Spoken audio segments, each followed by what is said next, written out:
അല്ല, ഇവിടെ വാദി പ്രതിയാകുന്ന സാഹചര്യം ഇപ്പോൾ കഴിഞ്ഞ കുറെ നാളുകളായി കാണുക. കഴിഞ്ഞ തെരഞ്ഞെടുപ്പ് സമയത്ത് ശ്രീ ഷാഫി പറമ്പിൽ എംപിക്കെതിരെ വ്യാജ കാഫർ സ്ക്രീൻഷോട്ട് ഉണ്ടാക്കി. എന്തെങ്കിലും നടപടി നമ്മൾ കണ്ടോ? അദ്ദേഹത്തിനെ ആക്രമിച്ചു, ഇതുവരെ ഒരു പോലീസ് നടപടിയും കണ്ടില്ല. അതേപോലെ പക്ഷേ CPM നേതാക്കൾക്കെതിരെ ചെറിയൊരു ആരോപണം വന്നാൽ വലിയ നടപടിയാണ്. അപ്പൊ അത് നമ്മളൊക്കെ അതിൽ എന്താ പറയുക, അനുഭവസ്ഥരാണ്. അപ്പൊ എന്റെ വിവാഹം കഴിഞ്ഞതിന് ശേഷം എനിക്കെതിരെ വലിയൊരു പ്രചരണം ഉണ്ടായിരുന്നു. അത് അന്നത്തെ ആളുകൾക്കറിയാം. അപ്പൊ ഞാനൊരു പരാതി കൊടുത്തിരുന്നു. പിന്നീട് ആ പരാതിയൊക്കെ എവിടെ പോയി എന്ന് കമ്മീഷൻ ഓഫീസിൽ 2 തവണ ഞാൻ ബന്ധപ്പെട്ടു. പിന്നെ ഞാനത് സംസാരിച്ച് അവസാനിപ്പിച്ചതാണ്. ഈ ഭരണകൂടം വന്നതിന് ശേഷം അവർക്ക് ഇഷ്ടമുള്ള ആളുകൾക്കല്ലാതെ ആർക്കാണ് നീതി കിട്ടുന്നത്? ഇപ്പൊ ഇന്ന് അഭിലാഷ് ഡേവിഡ് എന്ന് പറയുന്ന ഉദ്യോഗസ്ഥന്റെ എല്ലാ ട്രാക്ക് റെക്കോർഡും വെച്ച്, അദ്ദേഹത്തിന്റെ വിഷ്വൽ വെച്ച്, അക്രമം കാണിച്ചത് വെച്ച് ഇവിടെ ഒരു പ്രസ് മീറ്റ് നടത്തി, പരാതി കൊടുത്തു. DGPക്ക് ഉൾപ്പെടെ ജില്ലാ കോൺഗ്രസ് കമ്മിറ്റിയുടെ അധ്യക്ഷൻ പരാതി കൊടുത്തു, നടപടിയില്ല. എന്നാലോ അവിടെ ആക്രമിച്ച ആള് ഞാൻ നടപടിയായി പോകുമ്പോ ശരി, സർക്കാരും ആഭ്യന്തര വകുപ്പും കൂടെയുണ്ട് എന്ന മെസ്സേജാണ്. അതൊക്കെ നമുക്ക് വരുന്ന ദിവസങ്ങളിൽ കാണാം. ഇത്രമാത്രമേ അതിനെപ്പറ്റി പറയുന്നു. കോഴിക്കോട് ജില്ലയിൽ യൂത്ത് കോൺഗ്രസിന്റെ സമരങ്ങൾക്ക് അല്ലെങ്കിൽ ഇടപെടലുകൾക്ക് ഒരു വേഗക്കുറവുണ്ടോ?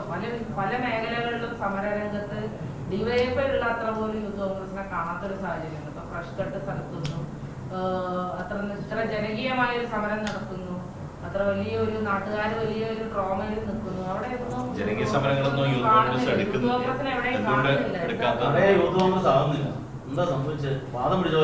യൂത്ത് കോൺഗ്രസിന്റെ സംസ്ഥാന ജനറൽ സെക്രട്ടറി വൈശാൽ കലാട്ട് ഉൾപ്പെടെ എൻ്റെ കൂടെ പ്രസ് മീറ്റിൽ ഇരിക്കുകയാണ്. അപ്പോൾ കഴിഞ്ഞ ദിവസം ഫ്രഷ് കട്ടിന്റെ വിഷയത്തിലും ജില്ലാ കമ്മിറ്റി കൂടുകയും അതുമായി ബന്ധപ്പെട്ട ചർച്ചകൾക്ക് നേതൃത്വം കൊടുക്കുകയും ചെയ്തിട്ടുണ്ട്. അതുമായി ബന്ധപ്പെട്ട എന്തായാലും ഉള്ള ഇടപെടലുണ്ടാകും. ഞാൻ ഫ്രഷ് കട്ട് ആ വിഷയം ഇപ്പോൾ ഇന്നത്തെ മലയാള മനോരമയിലെ 1-ാം പേജിലെ വാർത്ത ആ ഫ്രഷ് കട്ടിന് ശേഷം ഉണ്ടായിട്ടുള്ള സംഭവങ്ങളാണ്. അവിടെ സ്കൂളിൽ 60 കുട്ടികളുള്ള ക്ലാസ്സിൽ 5 കുട്ടികൾ പോലും കഴിഞ്ഞ ഒരാഴ്ചയായിട്ട് എത്തുന്നില്ല. ഫ്രഷ് കട്ട് എന്ന് പറയുന്ന ഒരു സ്ഥാപനം ഒരു നാടിനുണ്ടാക്കുന്ന അവിടുത്തെ ജലത്തെ, അവിടുത്തെ വായുവിനെ, അവിടുത്തെ മണ്ണിനെ ഒക്കെ കവർന്നെടുക്കുന്ന കാഴ്ച ഒരു ഭാഗത്തുണ്ട്. അവിടെ ജനങ്ങൾക്ക് ജീവിക്കാൻ കഴിയാത്ത അവസ്ഥയുണ്ട്. സാഹചര്യം വളരെ മോശമാണ്. അതോടൊപ്പം അന്ന് നടന്ന അക്രമം, ഞങ്ങൾ ഒരു അക്രമങ്ങളെയും ന്യായീകരിക്കുന്നില്ല. പക്ഷേ അക്രമത്തിന്റെ പേരിൽ പോലീസിന്റെ നടപടി അതെല്ലാവരെയും വേട്ടയാടുന്ന പോലെയാണ്. അപ്പൊ അക്രമം ചെയ്ത ആളുകളെ തിരിച്ചറിഞ്ഞ നടപടി എന്നതിനപ്പുറത്തേക്ക് സമരസമിതിയുമായി ബന്ധപ്പെട്ട ആളുകളെ പോലും ഇനി നാട്ടിൽ ഇറങ്ങാൻ സമ്മതിക്കില്ല എന്ന അവസ്ഥയിലുള്ള നടപടിയൊക്കെ ഉണ്ട്. പോലീസ് അത് തിരുത്തണം. അവിടെ എന്താണോ ജനങ്ങൾക്ക് ജീവിക്കാൻ, അവിടെ കക്ഷി രാഷ്ട്രീയമില്ലല്ലോ. അവിടെ CPM-ഓ BJP-യോ കോൺഗ്രസോ ലീഗോ എന്നതല്ല, എല്ലാ ജനങ്ങളുമുണ്ട്.